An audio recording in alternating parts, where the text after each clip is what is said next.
bahwasanya kami merasa dijebak dengan adanya.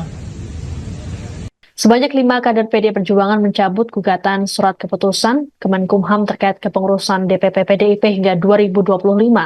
Pencabutan gugatan tersebut dilakukan karena mereka merasa dijebak untuk menandatangani surat gugatan yang ditujukan pada Ketua Umum PDIP Megawati Soekarno Putri.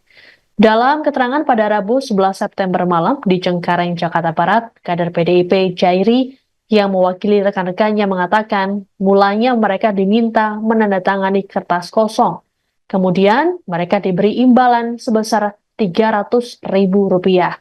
Jairi mengklaim keempat rekannya tak mengetahui persis isi surat atau kertas yang mereka tanda tangani. Pasalnya, mereka tak diberikan penjelasan apapun dan diminta cepat-cepat untuk menandatangani. Disinggung soal alasan tanda tangan, Jairi berujar pihaknya atau pihak yang meminta mereka menyebut untuk dukungan demokrasi. Namun, Jairi tak menjelaskan lebih jauh soal alasan tersebut. Jairi mengungkapkan pihak yang meminta mereka untuk tanda tangan adalah advokat Anggiat BM Manaluk. Ia mengatakan sama sekali tak mengenal sosok Anggiat. Menurut Jairi, pertemuan mereka dengan Anggiat dilakukan secara spontan. Jairi menegaskan pihaknya sama sekali tak memberikan kuasa pada Anggiat atau pihak manapun.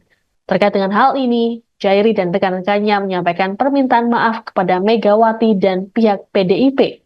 Sebelumnya, 5 orang yang mengaku kader PDIP yakni Jupri, Jairi, Manto, Suwari, dan Sujoko mengajukan gugatan kepengurusan DPP PDIP periode 2019-2024 yang diperpanjang hingga 2025 ke PT UN Jakarta.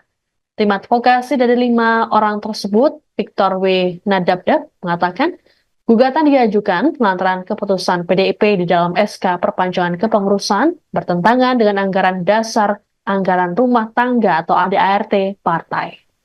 Download Tribun X sekarang, menghadirkan lokal menjadi Indonesia.